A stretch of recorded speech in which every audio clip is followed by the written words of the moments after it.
If I might, Keith, a source told me your fund's up over 40% this year.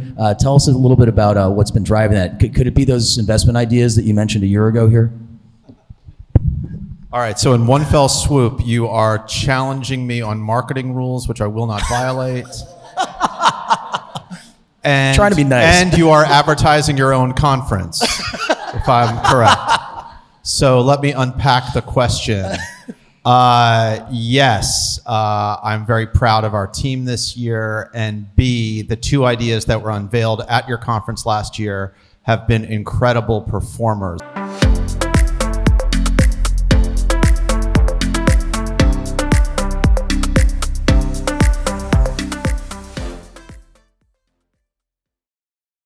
We're blowing trumpets and putting out aggressive projections, guiding the street higher, and then suddenly things change a little bit and they decide to go private, and suddenly everything is dire and the sky is falling. It almost happens overnight. And I used to call companies to account on that. I'm like, what happened? You were just projecting this EBITDA margin or this growth rate, and now you've cut it way back to justify the low ball price. I think ISS should continue to do that. ISS came out with a negative recommendation, and they certainly were very sharp in the questions that they asked. They asked about the valuation. They put the bankers on the spot. They put the company on the spot, where the company was talking down performance after they'd been talking up performance going into the potential transaction, and where the competitors in the market